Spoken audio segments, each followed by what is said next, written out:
thank you for all of you for getting in, and special thanks for Yamina for hosting another Receiving Noor inshallah discussion. Isra, we need to make some dua for Isra because she has got down with a bad cold, so I'm just filling in for her. And before we start, we want to ask if anyone had any reflections to share from last time. So last time our discussion has led us, at the end we're speaking about how God has praised or how we were dignified by the way God has created us and how he has described us. And I think that was the part where we ended the discussion. And so if anyone would like to share any of the reflections about how has that played throughout last week? Did they think about that? وَلَقَدْ كَرَمْنَا بَنِي آدَمَ وَحَمَلْنَاهُم فِي الْبَرِّ وَالْبَحْرِ or لَقَدْ خَلَقْنَا الْإِنسَانَ فِي أَحْسَنِ تَقْوِيمٍ. So if anyone has thought about any of that before we start and continue with Sister Yamina, please raise your hand. Otherwise, which did not happen, we are turning the microphone to you, Sister Yamina, and Bismillah. Let's get started. Thank you, Alia. Assalamu alaikum wa rahmatullahi ta'ala wa barakatuh. أعوذ بالله السميع العليم من الشيطان الرجيم. بسم الله الرحمن الرحيم والصلاة والسلام على سيد المرسلين وعلى آله وصحبه أجمعين. The story of Zakaria alayhi salam and his son Yahya, John, ended last week. And now we start with the story of Maryam alayhi salam, Mary. Sorry. I'll go through the beginning, few of the ayat, and then go back and share my reflections about this Maryam and her situation, inshallah. So it starts with ayah 16 of Surat Maryam, which is named after her.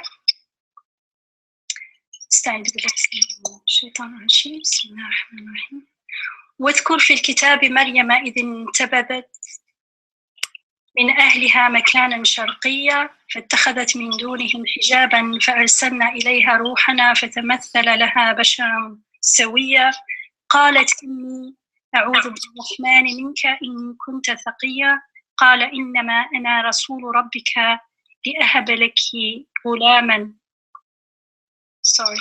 قال إنما أنا رسول ربك لأهب لك غلاما زكيا قالت أنى يكون لي غلام ولم يمسسني بشر ولم أك بغيا قال كذلك قال ربك هو علي هين ولنجعله آية للناس ورحمة منا وكان أمرا مقضيا. So mention or remember, اذكر could be both. Mention, remember in the book Maryam. I will use Maryam since that's how she's called in the Quran, but it's the equivalent of Mary in the biblical tradition. Mention, remember in the book Maryam, she excused herself from her family to an eastern place and secluded herself away, whereupon we sent upon her our spirit, who appeared to her in the form of a well-made human being. She said, no doubt I seek refuge with the most merciful from you, if you are conscious of him. He said, meaning the spirit, the angel, I am only a messenger of your Rabb, of your sustainer, to grant you a pure boy. She said, how can I have a son when no man has ever touched me and I have never been unchaste? He said, this is what your Rabb says. It is easy for me, and we shall make him a sign, an ayah unto people, and a mercy from us, and it is a thing ordained. Then she conceived, meaning she became pregnant with him. She conceived him, and then she withdrew to a distant place. And when the throes of childbirth drove her to the trunk of a palm tree, she exclaimed, "Would that I had died before this, and would I had become completely forgotten." Then he called out to her from beneath her, "Do not grieve, your Rabb has provided a stream underneath you." And I'll stop here for the moment, inshallah.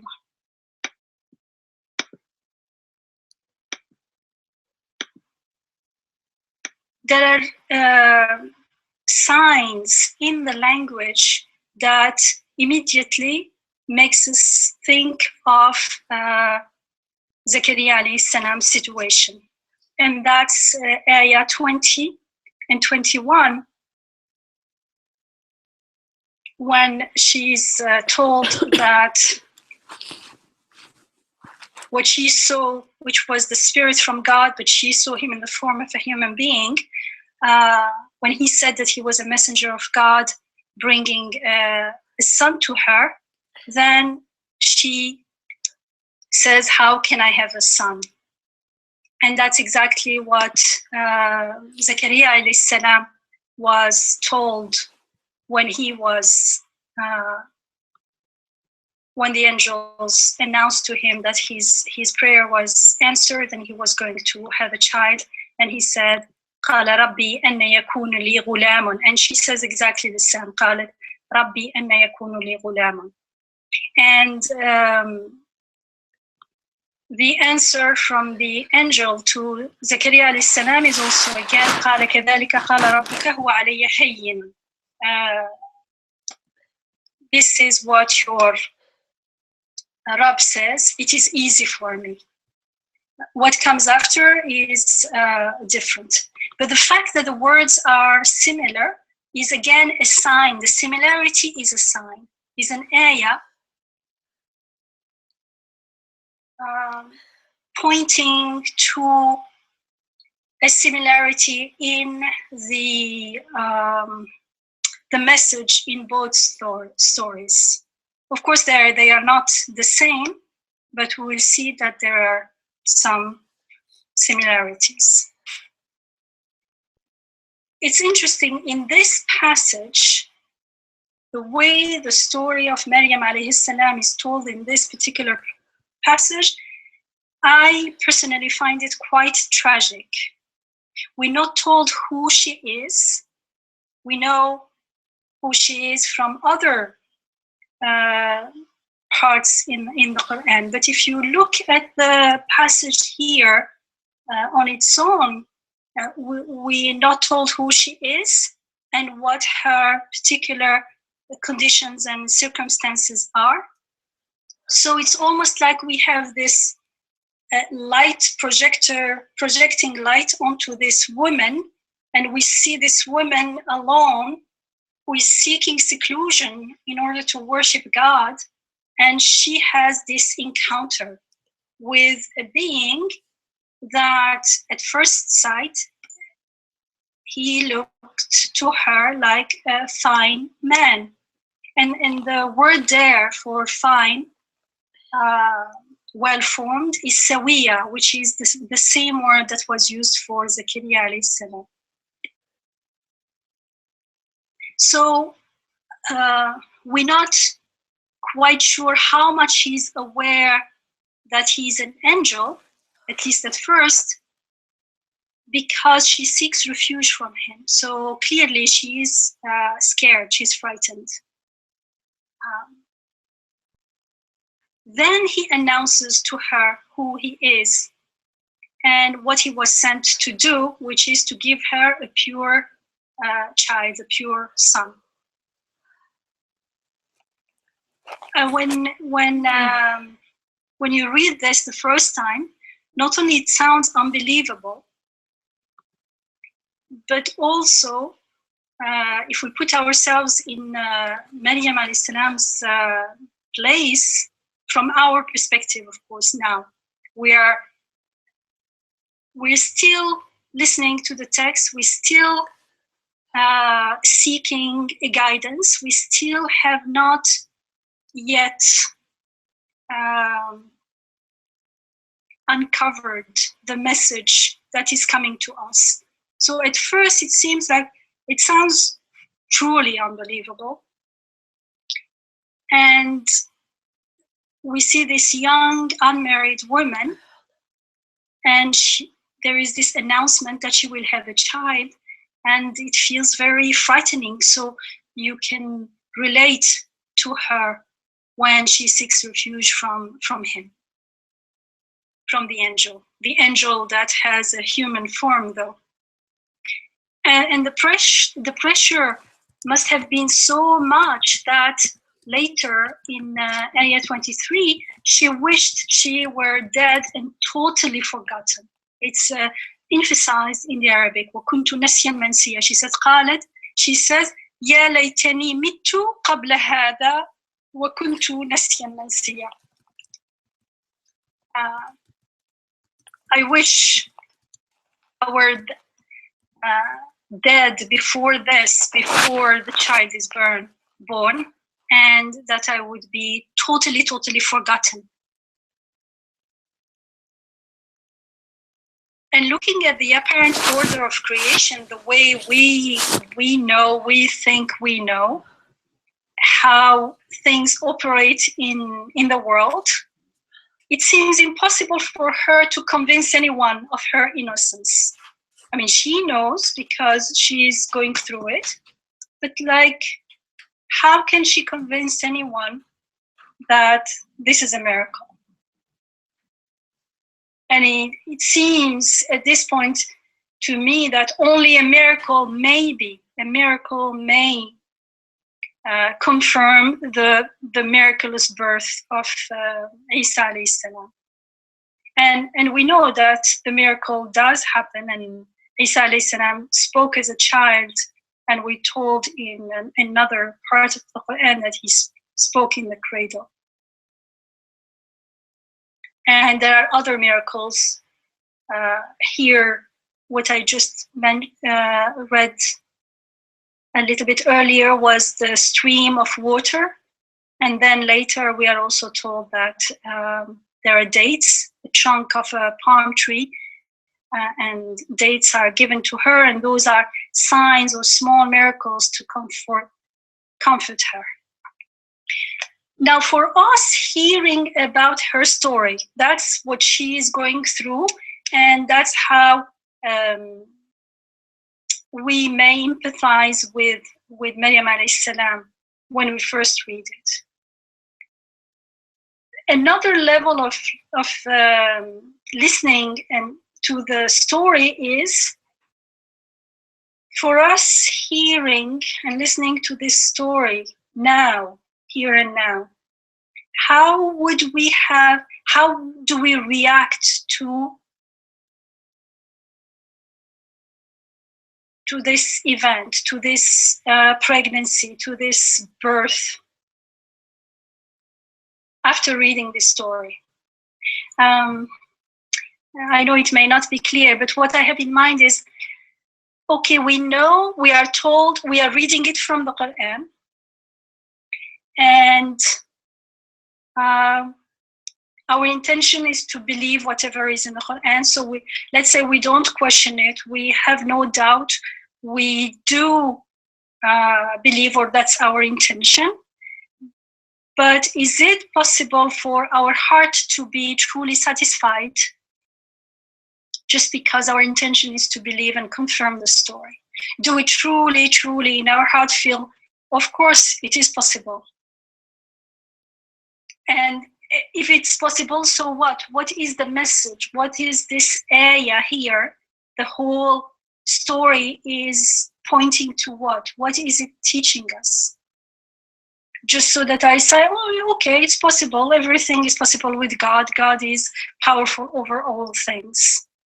Is my heart satisfied when I hear this? And I think unless I understand and I get a sense of what the message of this ayah is, what this ayah is signifying and indicating, I can only say, okay, if God says so, then it must be so. But if it happens, if I were there that time, I don't know if I would have just said, okay, it's possible. I mean, how do we confirm such a seemingly very, very strange story? And we know that in the Christian traditions, also, although most of them, for them, it's part of the creed to believe in the virgin birth of Jesus. Some people don't, because it's not easy. So how is about what do we think of the story if we were in the shoes of Mary, or if we were someone observing her? First, I was reading it as if we were in her shoes. Second, if we were part of the audience that she was so scared to confront. So if someone comes to us with the story, how would we react? If someone tells us it was a miracle, how would we react? Yeah, if we were, I mean, she's scared, so she must be scared of the people she's going to have to face. Otherwise, she knows that she hasn't done anything wrong. She knows that it is a miraculous birth. That we are told in another part of the Quran that God breathed into her from his own spirit.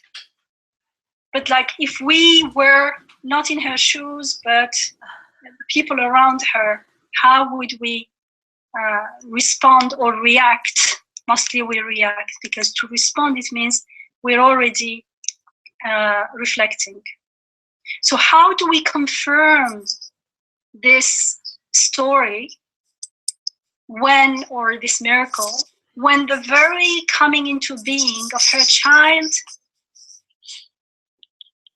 defies our limited perception of how things should be? We have an understanding and acceptance of what natural order of everything is. And this story totally defies what we think things should be, how things should happen, should occur. So first we have to remember that we are listening to the Quran, which means we are listening to divine guidance. Divine guidance means it's going to guide us. God is guiding us. New ways of perceiving ourselves, new ways of perceiving the world around us as ayat, as signs. So when we remember that we're listening to the Quran, every word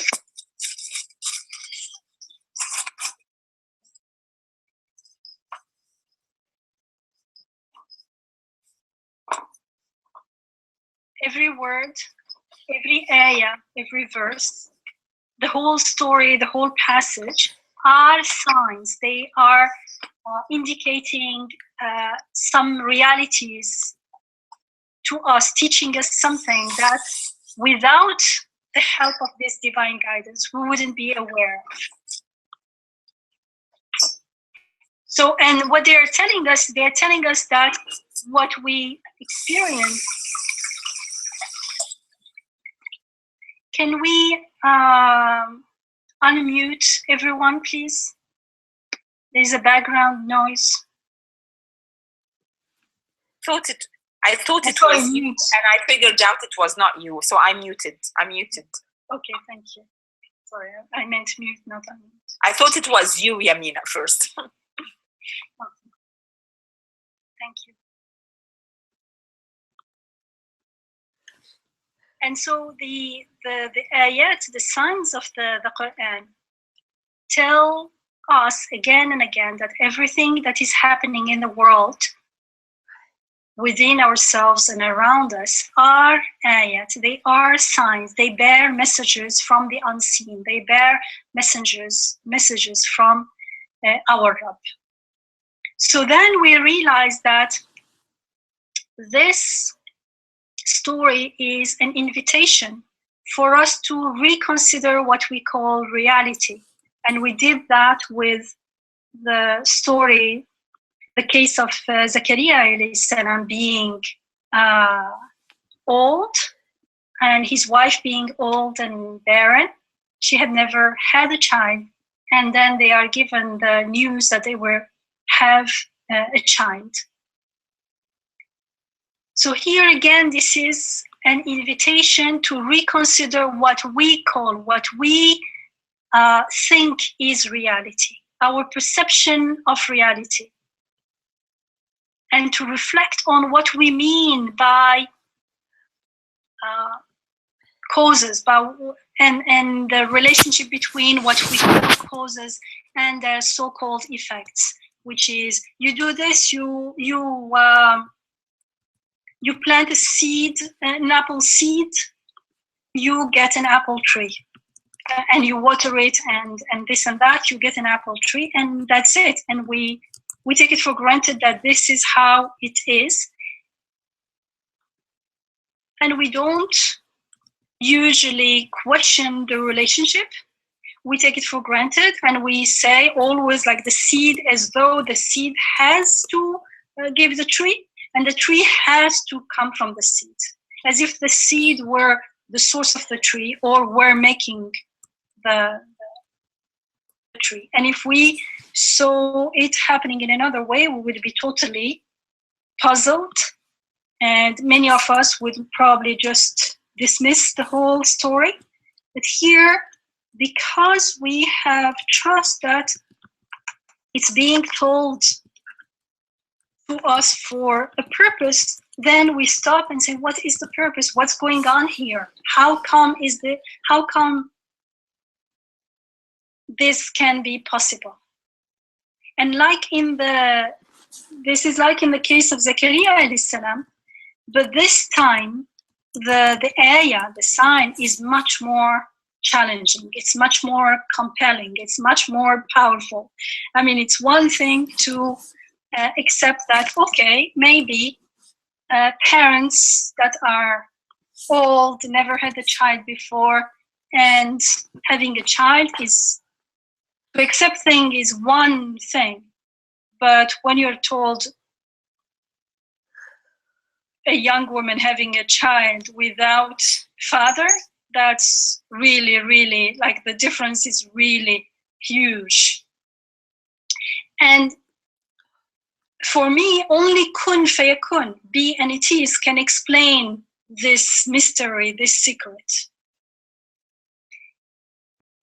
But what is kun fayakun? Be and it is. So unless we grasp the reality of kun fayakun, be and it is, and until we grasp the meaning, not only the meaning, I don't mean the meaning just intellectually, theoretically, I mean live that reality. Kun, be and it is our reality. Is the reality, it is the essence of being. And until I grasp and live the reality, the truth that be and it is the essence of being, then we cannot truly and fully appreciate the significance of what Maryam alayhi salam went through, and the unfolding of the reality of Tawheed in her inner world. I'm saying Tawheed because here it's the unfolding of the divine word, the divine command is the only efficient way of creating. Everything else is not creating. It is God gives life with water. Water doesn't give life. Water itself is lifeless. However, وَجَعَلْنَا مِنَ الْمَاءِ كُلَّ شَيْءٍ حَيٍّ. We make everything alive by means of water, by means of something lifeless, so that it doesn't become like a veil onto the divine command of وَجَعَلْنَا يَجْعَلُ. That's also a command, a be alive, and it becomes alive. And the water, the lifeless water, is not there in the order of creation to become a veil for us so that we can't see who is truly creating and giving life. It's the contrary. Something totally lifeless, totally has no will, no power, nothing, is used in the giving of life so that we may, if we reflect on the ayat, so that the connection between the living being and the water used in absolutely everything, inanimate and inanimate, water goes everywhere. That activity is an ayah to the giver of life. But when we are in a state of ghafla, when we are mindless, when we don't think about how can water, lifeless water, enter everything, lifeless and has no knowledge, nothing, enter everything and act in everything. It cannot be doing it itself. It must be mirroring the divine names of knowing, powerful, administrating, giving life, and so on. So it becomes a mirror, mirroring and reflecting the divine names. And so it is about Tawheed, because when we don't realize the reality of be and it is, kun fayakun, then it means we are stuck in the things themselves. We're stuck in the water itself. We're stuck in the parents themselves, as though the parents were making the child, when actually the parents have no idea what the child would look like, what gender she will be, when the child grows, what kind of person she will be, where the parents are always in a state of prayer, because it doesn't end with just the child being born, as we saw with Yahya alayhi salam. The prayer of Zakaria alayhi salam was accepted and fulfilled in a long span of time, because he grew up into this beautiful child, the Yahya alayhi salam. So it is very important that we grasp the reality that be and it is the essence of being. And so we can understand how Maryam alayhi salam, in this story, she's going, what's unfolding in through the growing of the child and the birthing of the child, and then the child growing up, that's all. She's a living witness of kun fayakun, of be and it is, the living recipient of the word of God.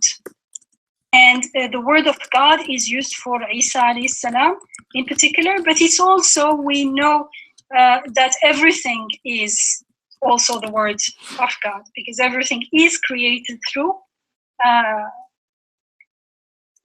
be and it is. So through kun fayakun.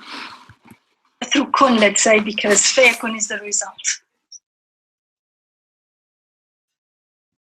So it's important that we become more and more aware of be and it is. It's a very key concept in the Quran.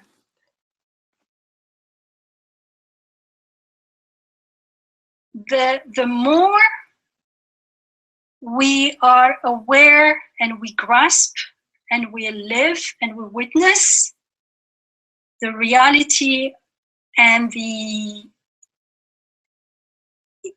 impact, the import of be, the command be, kun, the less we will defer God's creativity and his rububiyyah to nature, the less we will tend to explain things away with causes, with things themselves, the less we will start giving life to water, or say, oh, it died because we didn't water it. Yeah, it may be an explanation, but usually we think that if I don't water it and it dies, we think it's an evidence that water is the source of life, which is not true.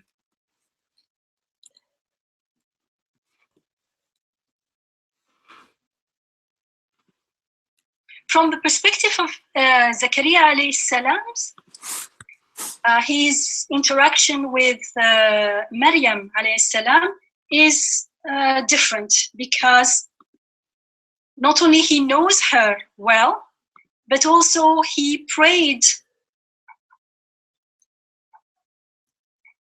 He's gone through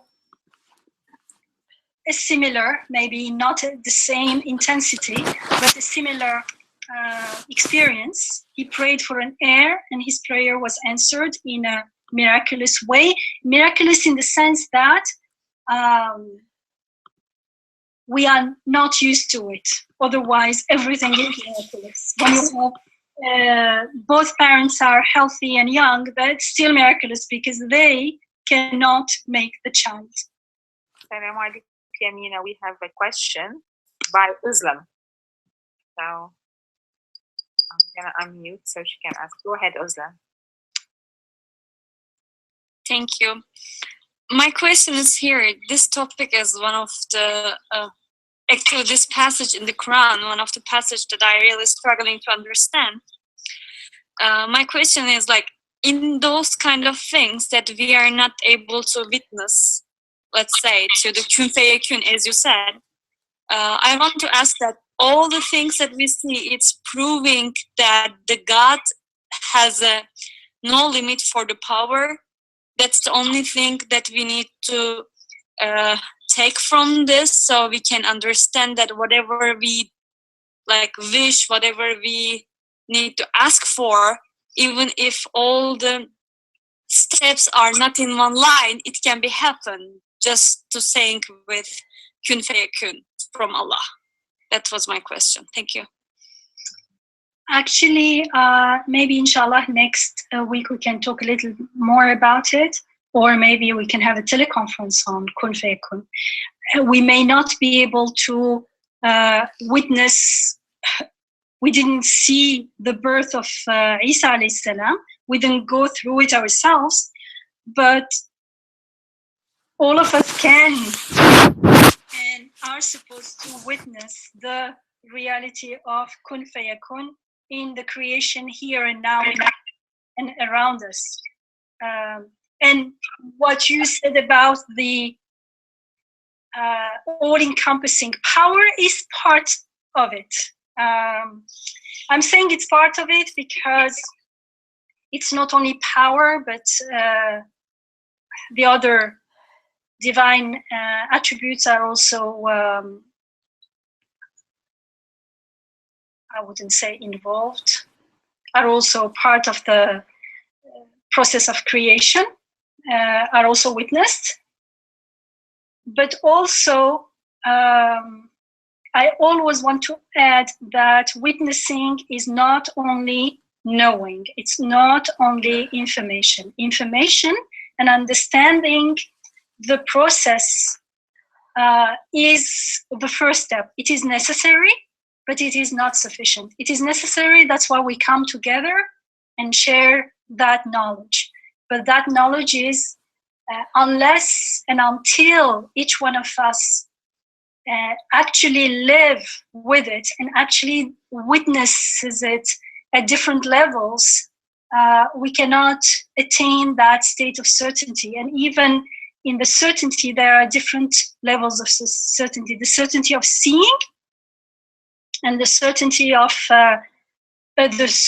knowing first, ilm al-yaqeen, and then ayn al-yaqeen, the certainty of seeing, and then the certainty of living it, haqq al-yaqeen, which in this case for Maryam alayhi salam, when it was announced to her, it was a knowing, and then it became her reality, it became her a living certainty.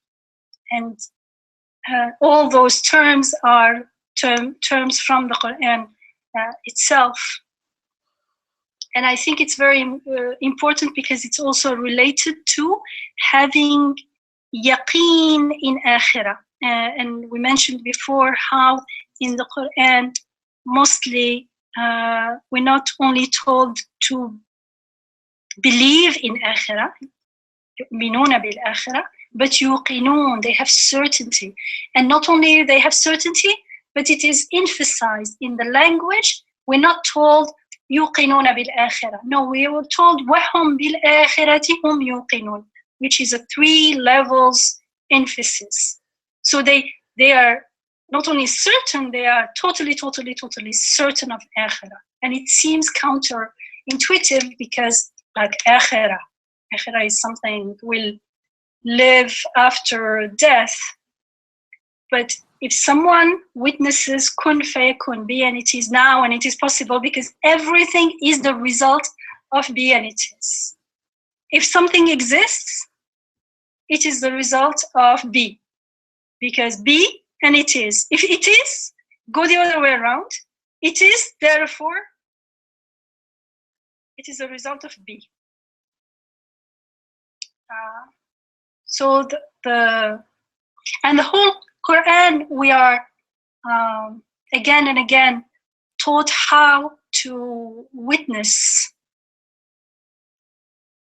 that face of God, the face of everything that looks to God, and it is through that. But inshallah, we'll talk about it more, how to see the be and it is, because we see that it is, we see that things are. And so how do we go back to the command be? How do we know that it is the result of the divine command be?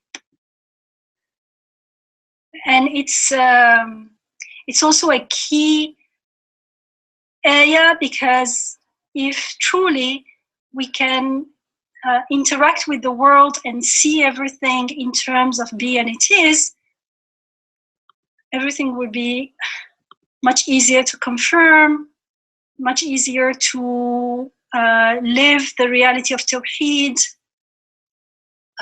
much easier to go back and remember God, remember who we are, what we are doing in this world. So from Zakaria alayhi salam's perspective, he's already has been acquainted with the miracle of being given a son who is an heir in a miraculous way.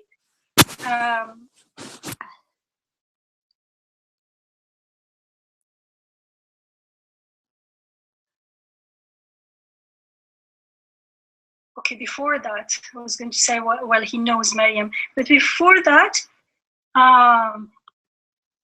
the situation with Zakaria alayhi salam was different, because he's the one who felt the need for an heir. He's the one who prayed for it, and the prayer was answered. And that's why we can see the rahmah is clearly apparent there. You want something, you feel the need for it, you pray to God, you realize that even the need was given to you, and it's easy to confirm that he's the giver. You can see the rububiyyah, the care and the mercy in that.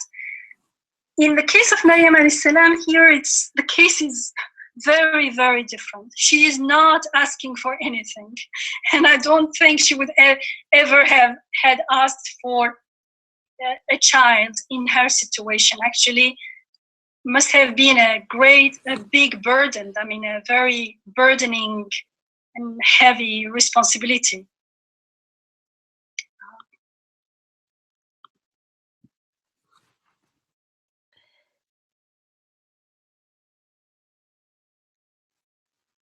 It's a very, very uneasy situation that she's going through. Something that you wouldn't even imagine, and when it came, like when the child was being born, she really, really wished she were dead. And we know that the outcome is Isa alayhi salam. and he sent as a mercy to all people. I think didn't the angels say that here? قال كذلك قال ربك وعلي هين ونجعلها ولنجعله آية للناس ورحمة منا وكان أمرا مقضيا. So when the angel answers, he says, thus it is, your Rabb says, this is easy for me, and we will make him a sign to people and a mercy from us.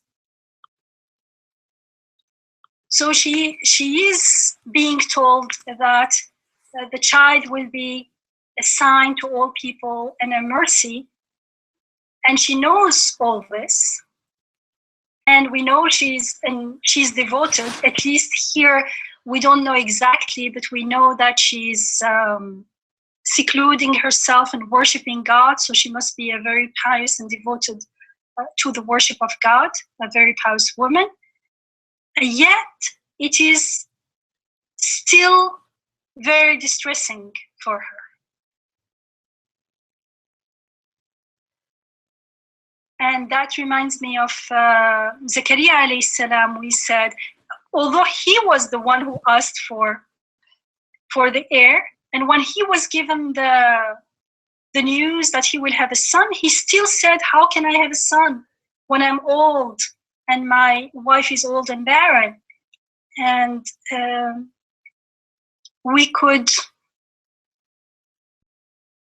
there was a message for us there, that the fact that he didn't just say, okay, was itself a sign, because otherwise we would not be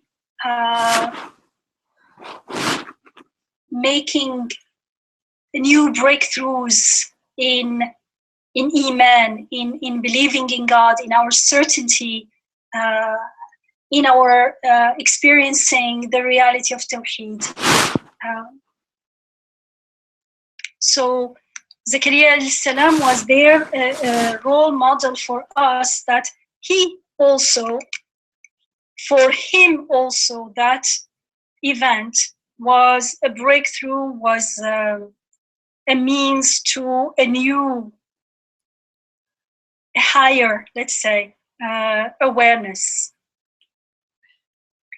And here with Maryam alayhi salam also, the fact that it is distressing, the fact that she finds the burden or the responsibility very burdening, is also a sign.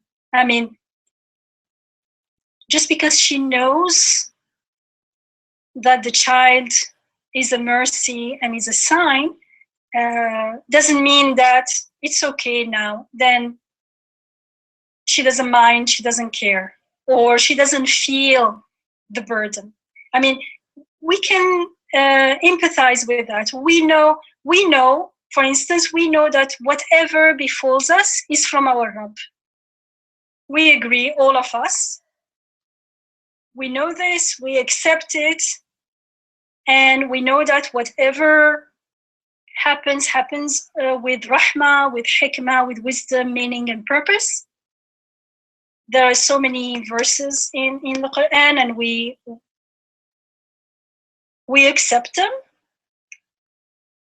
Like when we were reading in Surat Al-Taghabun, we said, مَا أَصَابَكَ مِن مُّصِيبَةٍ إِلَّا بِإِذْنِ اللَّهِ وَمَن يُؤْمِن بِاللَّهِ وَيَهْدِ قَلْبَهُ وَاللَّهُ وَمَن يُؤْمِن بِاللَّهِ يَهْدِ قَلْبَهُ وَاللَّهُ بِكُلِّ شَيْءٍ عَلِيمٌ. No calamity can ever befall a person unless it be by God's permission. Therefore, whoever believes in God guides his own heart, and God has full knowledge of everything. And we are also told there's no calamity, or no calamity can ever befall the earth or your own selves means personally or collectively, unless it be in our decree, unless we decree it, unless we ordain it, unless we say be unto it, before we bring it into being. Truly, all this is easy for God. And we all know, Inna lillahi wa inna ilayhi raji'un. الذين إذا أصابتهم مصيبة قالوا إنا لله وإنا إليه راجعون أولئك عليهم صلوات من ربهم ورحمة وأولئك هم المهتدون. When a musiba, a calamity befalls them, they say, truly, we belong to God alone, and truly unto Him we are returning. It is they upon whom the Rabb's blessing, salawat, and mercy are bestowed, and it is they who are on the right path. They are guided to the right path. So if you want to be guided, or you want to guide in all these verses saying you want to be guided on the right path, when a calamity befalls you, then you remember that it is from God. Here, the word musiba, it's saying asabethum musiba. In English, it would be if a calamity befalls you, strikes you. But actually, if we say musiba, calamity, ma asabaka, what befalls you. So actually, the musiba is the result of what befalls you. In Arabic, linguistically, they are related. And it also means that it befalls you on purpose, and it is correct. It's not like by mistake. When we say sawab, it means correct, right? And it's from the same root. So although we know this, still we do feel the sadness, the grief, the pain of whatever the calamity brings with it. And some people may believe, I heard this many times, that if you are a believer truly, then you won't complain. And by complain, they mean you shouldn't feel anything. You shouldn't feel any pain, any grief. And I think that's not correct. There is a misunderstanding there. Complaining is one thing. Feeling the pain and the grief is another thing. We cannot stop ourselves from feeling the sadness and the grief. And I can take that and make it take the sadness and the grief and the pain and make the means of complaining about what's going on, or I can listen to them and make them means to get closer to my Lord. Because if we didn't feel, so it shouldn't be like not complaining does not mean that we don't feel anything.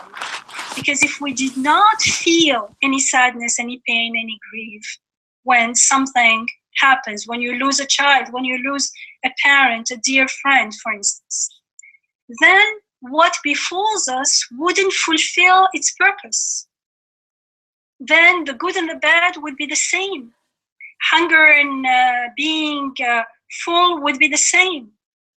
Whereas it is in the contrast between the two, between the good and the bad, between the hunger and the being full, the being satiated, that the various divine names are reflected. And if we didn't feel the sadness and the pain and the grief, then our knowledge would remain theoretical. Our knowledge that the musiba, that the calamity is from God, and it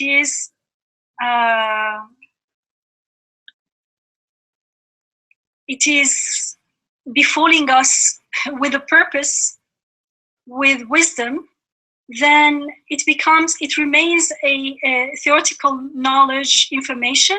It remains abstract and mostly conjectural, and it won't transform us. It won't move from the mind to the heart. It won't move the heart. It won't become our living reality. And for that knowledge that the calamity befalls us on purpose, and that we are here on a journey, and that part of the journey is to learn that calamity is guiding us on the journey, guiding us back to God, to his divine names, then we are then the salawatu min rabbihim wa rahmatun will be on us. The salawat, the blessings, and the rahmah will be on us, and then we will be muhtadun, we will be guided. I mean, we are guided all the time, guidance is given all the time, but unless I follow the guidance, I won't be muhtad.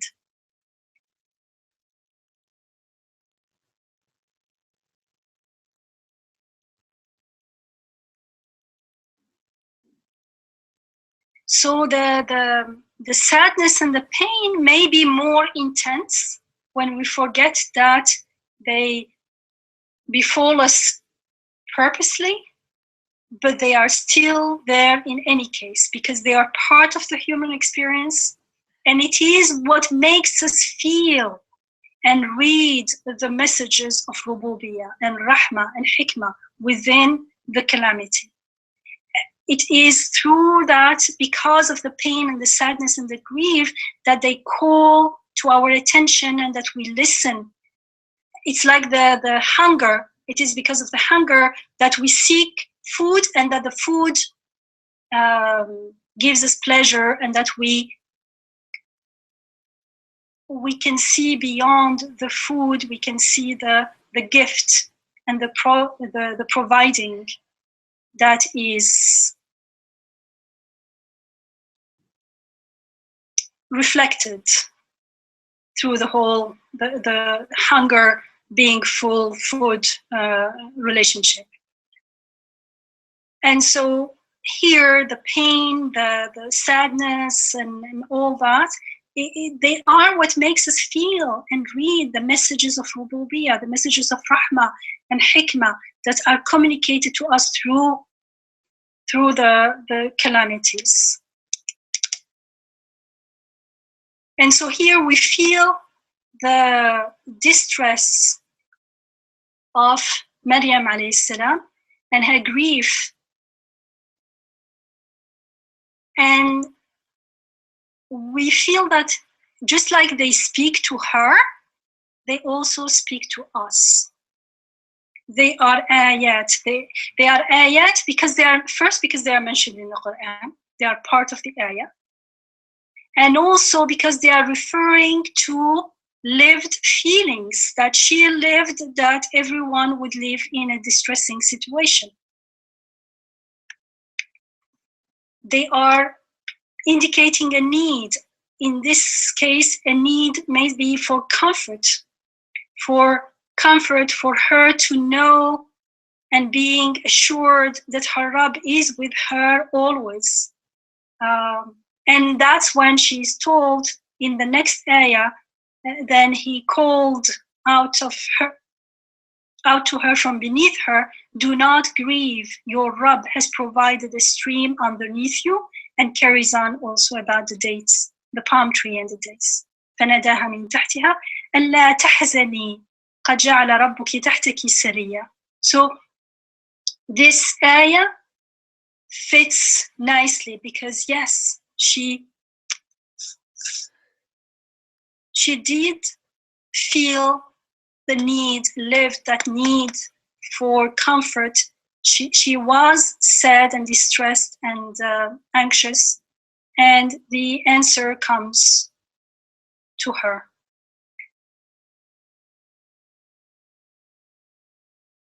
In other parts of the Quran, we told more about Maryam alayha salam.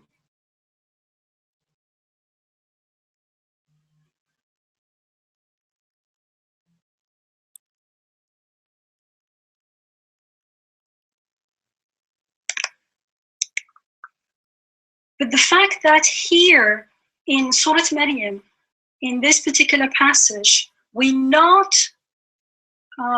told much about her, not as much as in Surat Al Imran, for instance, I find it very meaningful because we can more easily empathize with her situation.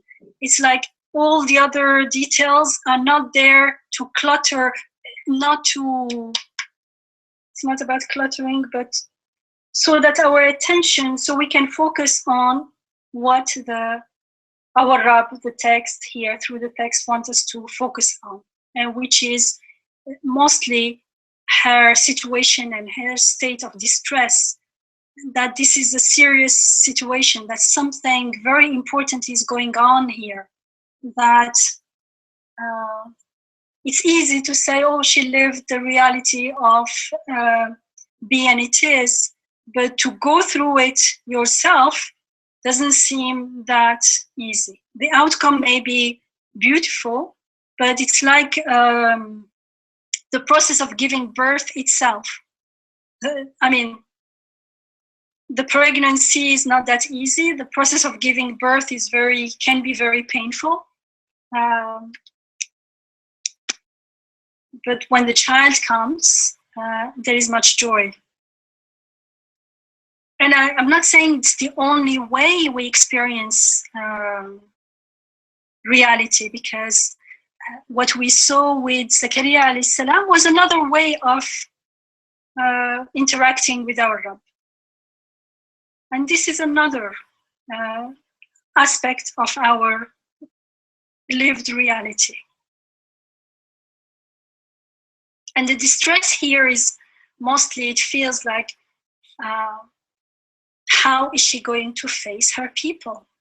Unmarried women with a child. She knows, again, I'm saying, she knows, but the fact that she knows doesn't answer the question of how she's going to face her people. Yes, she was a pious woman, but that may be actually counted against her. For some people, it may be even worse, like unexpected from her, as if she'd been deceiving them. And we know that the situation is not an easy one because it was resolved in a miraculous way as well.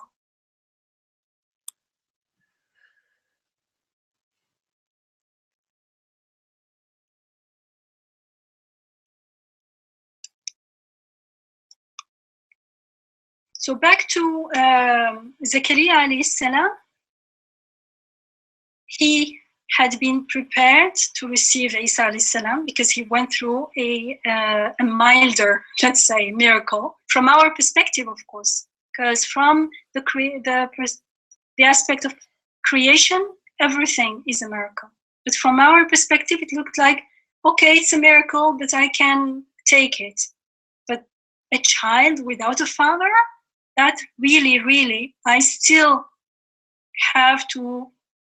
I can understand. I can understand with beatitudes. I can understand the divine power being all powerful, creating everything from nothing, as Zakaria alayhi salam was told, "You were nothing, and we created you." As Maryam alayhi salam is told somewhere else, be and it is. But all these things I understand, but it's one thing to understand, it's another thing to actually feel in your heart. And I'd invite all of us to reflect, and the reflection is 2 steps. One is to be sure, clearly see it. I understand fully and I have no doubt. And after that, how do I experience it in my daily life? I see it. So my heart is satisfied, like Ibrahim alayhi salam says. لِيَطْمَئِنَّ قَلْبِي. I want to see it, so my heart is truly at peace and satisfied. And we also know that, remember, Zakaria alayhi salam in Surat Maryam, he only asks for an heir. But in Surat Al Imran, he asks for a son. He actually doesn't ask only for an heir, but for a son. And it's interesting because there he first witnesses miracles, the food miracle of Maryam alayhi salam, and then right after that, he's almost like you feel like encouraged, like there is a renewal of his trust and faith in the power of God, the power of Be, and he asks specifically for a son. So we told whenever Zakaria visited her, meaning Maryam, in the sanctuary, he found her provided with food. He would ask, "Oh, Maryam, whence came, where did all this come from?" She would answer, "It is from God. Behold, God grants rizq, sustenance, unto whom he wills, beyond all reckoning." كلما دخل عليها زكريا المحراب وجد عندها رزقا قال يا مريم أنى لك هذا قالت هو من عند الله إن الله يرزق من يشاء بغير حساب. This last phrase, إن الله يرزق من يشاء بغير حساب, is very important. God grants rizq and sustenance unto whom he wills, beyond anything you can imagine. And here rizq is anything that fulfills a need. And for Zakaria alayhi salam, that time, his rizq was having an heir, having a son, and he immediately after that asks specifically for a son.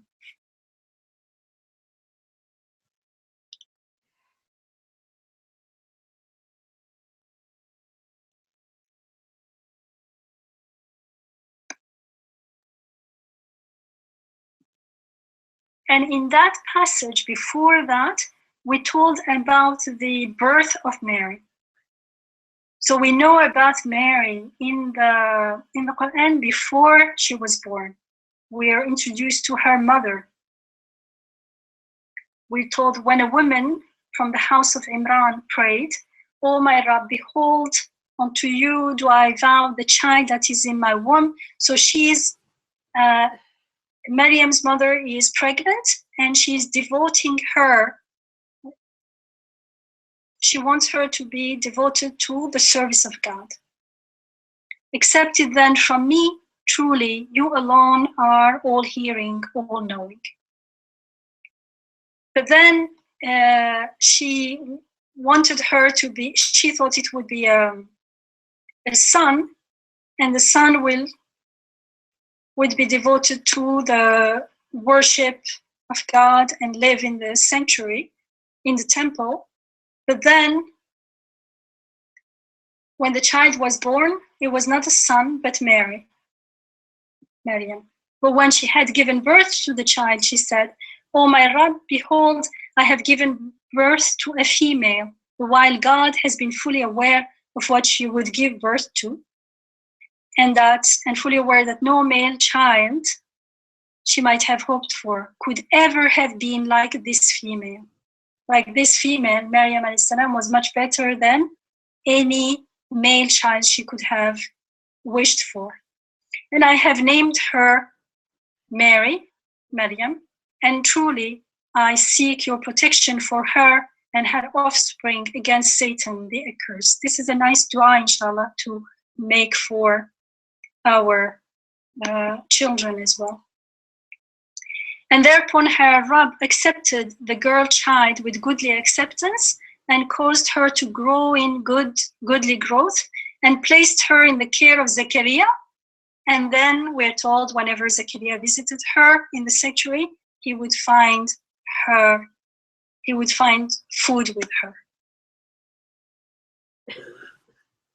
She's described in many places, not only in Surat Al Imran, as chaste, أحسنت فرجها. I guess it's important because of the nature of the miracle of the birth of Jesus. So that's emphasized. It's each time it starts with وَالَّتِي أَحْسَنَتْ فَرْجَهَا, and the one who guarded her, protected her chastity. Like, there is no doubt about that fact. And she is also, just like Isa alayhi salam is described as an ayah, sign to all world, she is also a sign to all world. And remember, her who guarded her chastity, when we breathed into her of our spirit and caused her, together with her son, to become an ayah, a sign onto all people, onto all worlds, actually. It's even broader than just people. And it's interesting, few times we are told, فَنَفَخْنَا فِيهَا مِنْ رُوحِنَا. So we told how she got pregnant.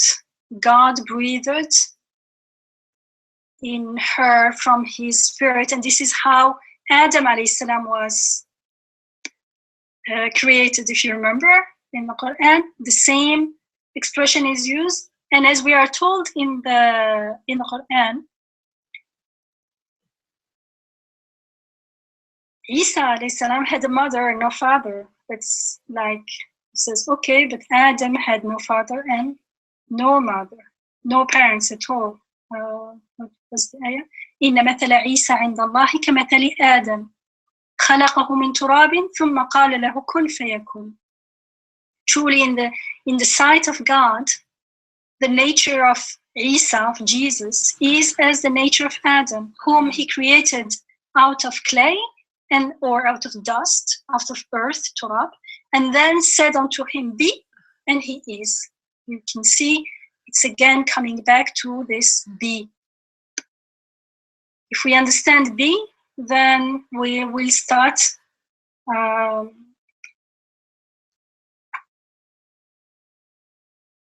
seeing some light in here. That's why, inshallah, my intention is that next week I'll go back to these verses. I want to first have like establish a background, and then we can go verse by verse, inshallah, as much as, of course, we can.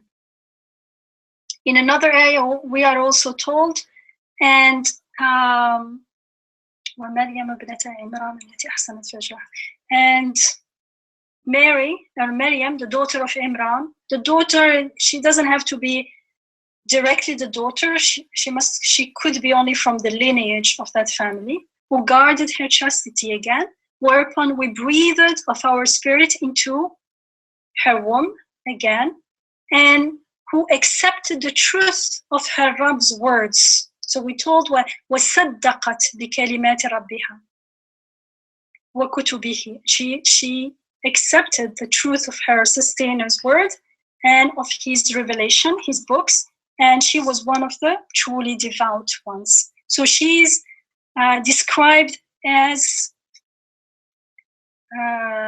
Saddaqat. She's the one who confirms the truth of her Rabb's words and his revelations. And she's a qanita. She is from the qanitin, those who are truly devout, truly pious.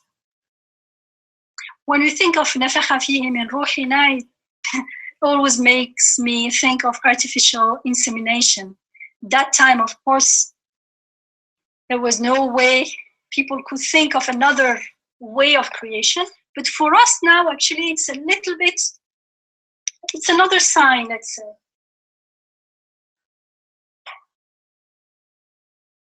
It's telling us the fact that there is something now, artificial insemination is just another reminder, another area that you see, you don't know everything. There are so many ways Allah creates. And just because you know one and you've seen only one, you cannot restrict Allah's creation, because what we see may be one law of creation, but the law doesn't create. The law is the as I had mentioned earlier, is earlier, not today, but the weeks before, is a description of our observation. It is not, it's what's going on, not the maker, not the creator. So just like there is now artificial insemination, who says that there are not other ways of creating? And actually, if you look at the realm of plants and animals and insects and things, there are so many different ways Allah creates. And He does not always use, it's always a male and female, but not always different beings. Sometimes the male and female are in the same being, like with plants, with some plants or some insects.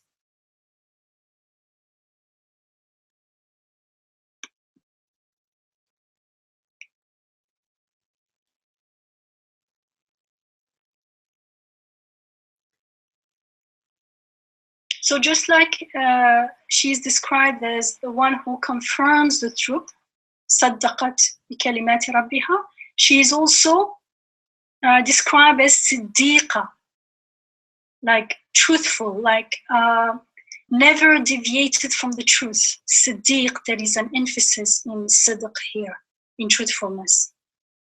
And we told the Al-Masih, the Messiah, the Christ, son of Maryam, was but a Rasul, a messenger. All other messengers have passed away before him, and his mother was وَأُمُّهُ صِدِّيقَةٌ كَانَ يَأْكُلَانِ. So, and his mother was always truthful, never deviated from the truth, and they both ate food, which means they were human beings, they were mortals. Behold how clear, how clear we make these ayat, these signs, these messages onto them. And then behold how perverted are their minds. She is chosen and purified, we are told. Actually, the word chosen is used twice. قالت الملائكة يا مريم إن الله اصطفاكِ وطهركِ واصطفاكِ على نساء العالمين. The angels said, O Maryam, behold, God has elected you and purified you and raised you above all the women of the world.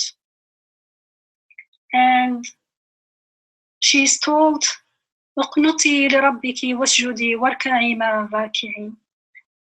So again, like with all the prophets and the people of God, it's not like because they are prophets that they do this. No, it's because they are.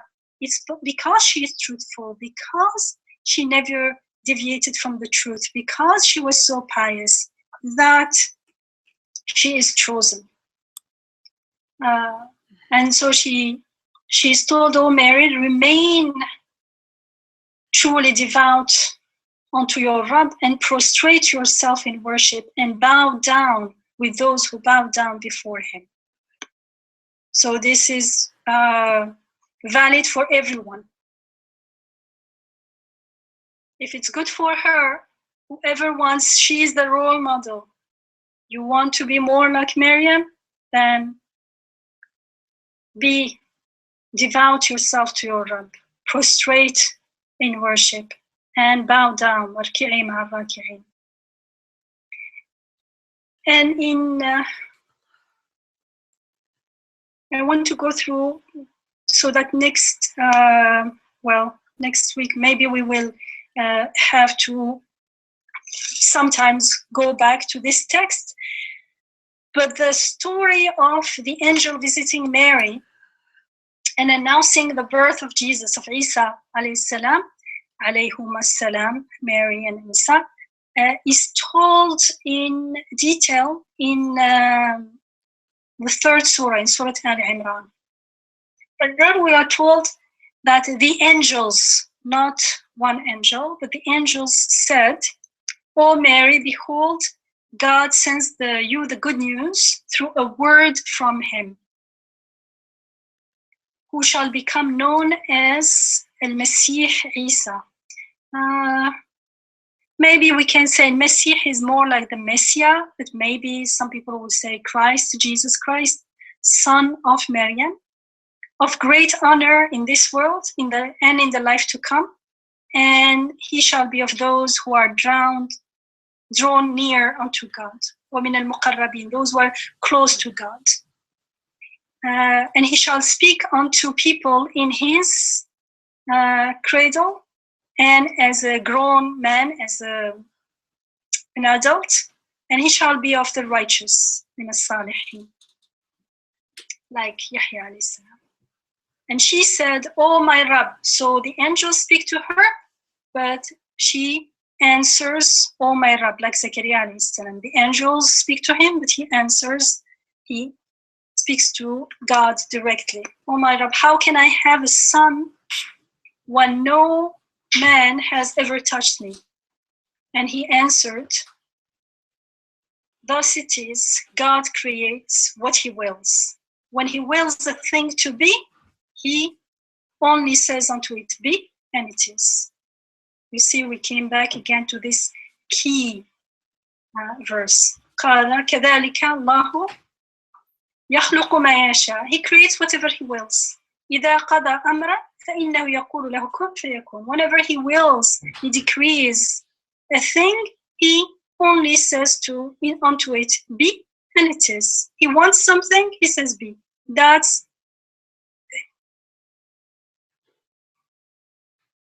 the best way to illustrate the absolute power of the divine.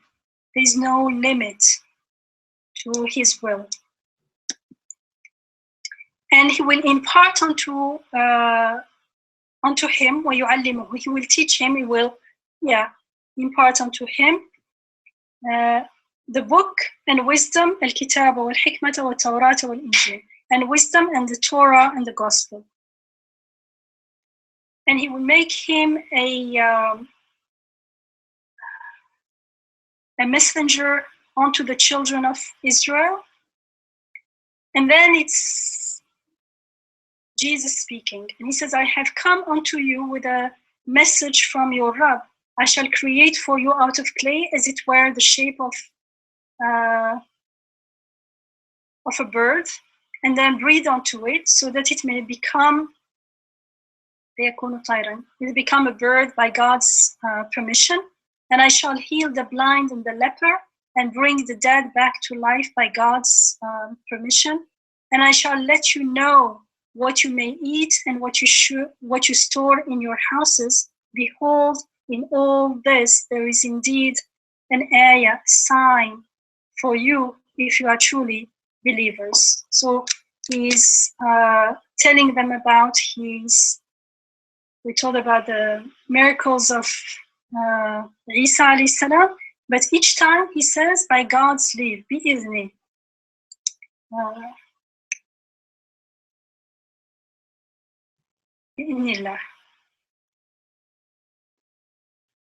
And I have come to confirm the truth of whatever there still remains of the Torah, and to make lawful unto you some of the things which were forbidden to you.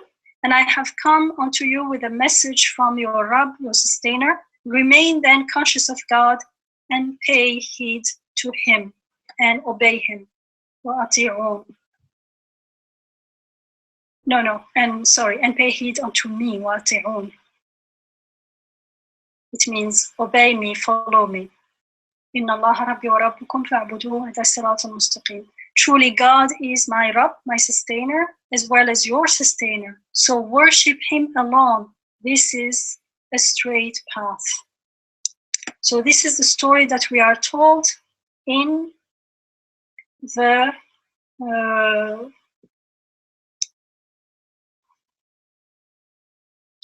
in Surat Al-Imran. And you can see that there it's more told from, it's more about Isa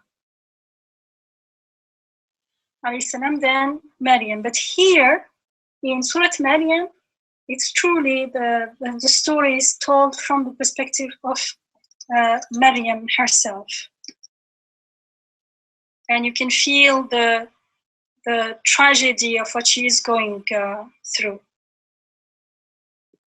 But the distress and the tragedy themselves are an area, the emphasis on that,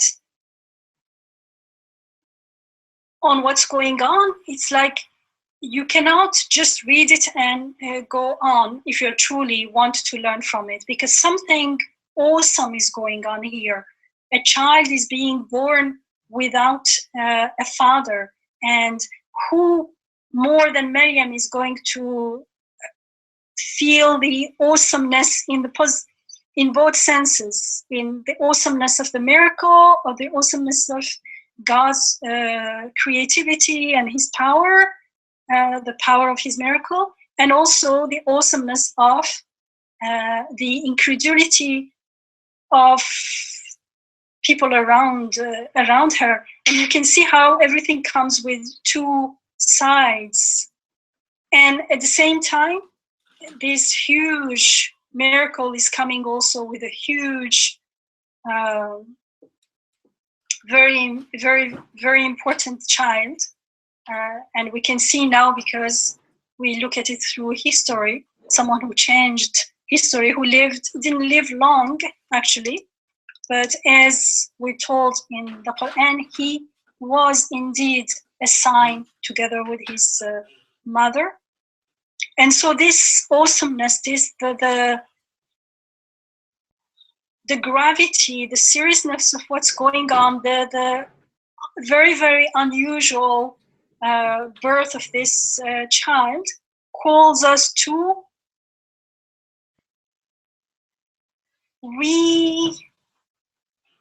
revise what we call reality, reconsider it totally, reflect on what do we mean by reality? What do you mean that for a child to be born, you have to have a mother and a father? And I don't mean that, oh, it's okay, people, tomorrow someone can say, oh, I had a child, he has no father. Not in that sense, but in the sense that most of the time they are going to have both parents. Having two parents doesn't mean that the parents are creating the child. That's the great lesson that we are told to reconsider again. That water is not giving life, that the parents have no idea, they are not creating the child, they're not giving him life, they're not giving him their DNA or whatever it is. They have no idea. They are just watching like everyone else. They are part of the process of creation.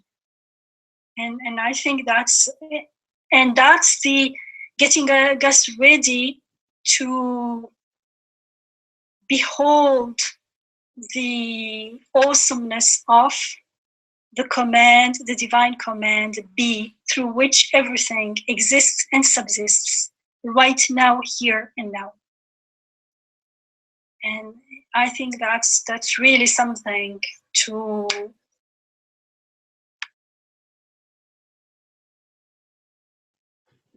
reflect on. Like the language, like the question that Isra asked at the beginning, part of it is related to that we have lost this concept, or this ability to reflect and see things as and when you go back to even the language that people used to use when they congratulate each other, like بارك الله لكم في الموهوب وشكرتم الواهب. May God, like people when they congratulate, some people would say, oh, congratulations, things like that. But people used to say, may Allah bless the gift that he has gifted you, and may you be able to thank the giver of the gift. And this was common language that people used to use as they are looking, as you say, at the miracle of the birth of their child as a witness. The language is both prayer and dhikr, reminder, because we tend to forget and it needs to be sustained. And whatever we repeat again and again becomes our reality, because the word is powerful. I mean, our word doesn't create like the word of God, but it is our prayer to God. And we are told in the Quran, you know, kalimatun tayyiban, kalima khabitha. The word is powerful. But we think it's okay, we didn't mean it, but you don't mean it once, twice, third. And then, as we are told, if you don't live as you believe, you start, if you don't live as you believe, you start believing what you live by. So, our prayer, our words, our dhikr is important. We'll stop here, inshallah. Thank you for reflecting together and being part of the prayer. Our reflection is also a prayer. اللهم أنت ربي لا إله إلا أنت خلقتني وأنا عبدك وأنا على عهدك ووعدك ما استطعت أعوذ بك من شر ما صنعت أبوء لك بنعمتك علي وأبوء بذنبي فاغفر لي فإنه لا يغفر الذنوب إلا أنت. May Allah forgive our mindlessness and ghafla and our forgetting, and may we be blessed with the witnessing and the realization of the beauty of the command be, inshallah. سبحانك لا علم لنا إلا ما علمتنا إنك أنت العليم الحكيم وآخر دعواهم الحمد لله رب العالمين. اللهم أرنا الحق حقا وارزقنا اتباعه وأرنا الباطل باطلا وارزقنا اجتنابه. آمين. والحمد لله رب العالمين. Thank you. Jazakallah khair, Sister Yamina. May Allah give you the barakah of all the time that you spend preparing for us and the time you spend sharing with us. And may Allah give us the full benefit, inshallah, of this. And may Allah make all of us apply it in our life so that it is something that we apply and live, that we don't just listen to it and go away. So before we end the session, inshallah, does anyone have a question or a comment from the group? I found the phrase, it is therefore, it has been, to be quite amazing. So next week, I hope Yamina elaborates on that phrase. The other thing is the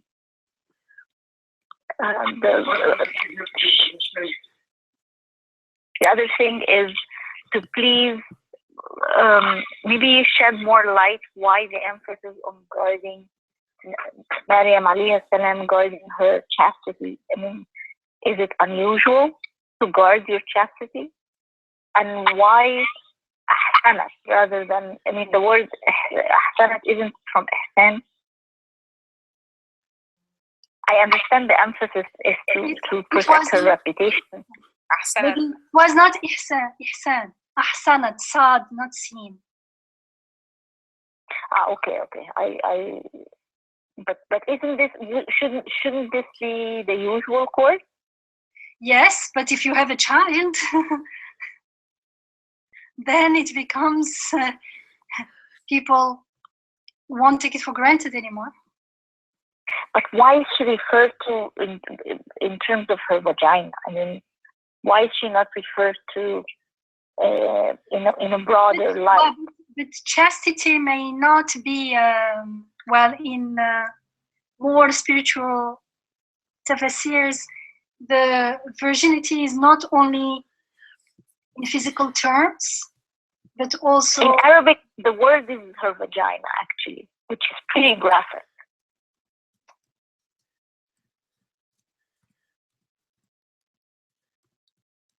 Inshallah, today it's late, but it's also refers to non-physical purity, just like When you say tahara, it can be understood as cleaning something, but it's used for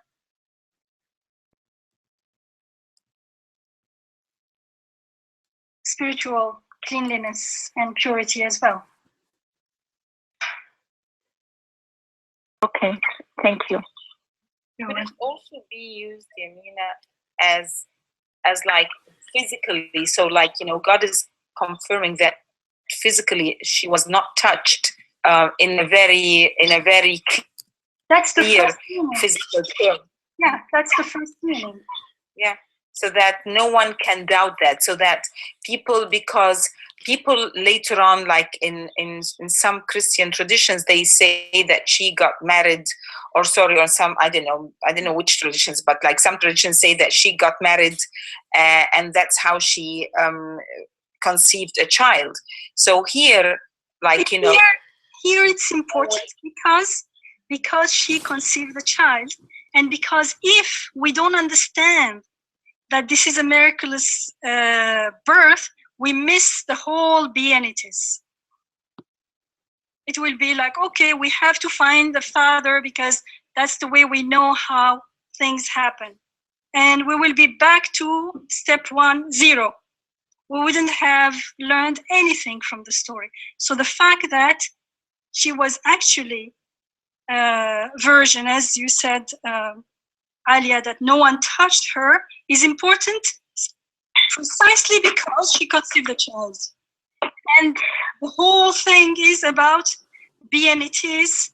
If she conceived the child, but we could get away with it with finding her husband or something, then we didn't learn anything from the ayah, from the sign, from what we are told in this story. Remember, in the Quran, we have to end up with some guidance, something that we would never have been able to reach without the guidance of the Quran. If it's something that I could understand on my own, find on my own, go and think about it and research it, then that's already given to me.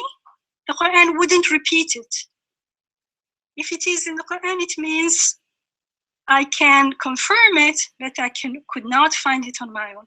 And it is healing, it is freeing, because it's freeing us from the limitation of what we think the laws of the order of creation is, which is only part of the order. Lots of it is unknown to us, like I said. People didn't know about artificial insemination, and we don't know about so many things. What we know is so tiny, but we make it into the criteria of what reality is. And this is a big waking up, and it's so freeing, because it's telling you there are so many things that are possible that are beyond your imagination. And so life becomes a journey of excitement to expect what is going to happen. And you're not determined and limited by your conditions, because everything is possible anytime. And our relationship with our Rabb becomes totally transformed with the world, with ourselves, with the world, and therefore with our Rabb. Maha, does that answer your question partially? I think next week, inshallah, because I was just curious as to why the emphasis was on her effort. Ahsanat Farjaha is that she was doing something, as though she was hard at work in protecting and guarding her vagina or her chastity, which just sounds a bit unusual. I'm not sure. I mean, she could have been referred to as the virgin, or she was, or that no one has touched her. But it wasn't that. The verb and the action was on her. هي التي أحسنت فرجها. هي التي. She did. One thought that comes to my mind is that at that time, the dress code for people and the behavior for people the norms for people were different. So, like, you know, when we look at how Mary is depicted in photos, she's always depicted with a veil and depicted humble, even by non-Muslim artists. And you know, when you say this, it may be, and I don't know, but it may be that, you know, that around that time, that was not the norm. That, you know, again, she lived in a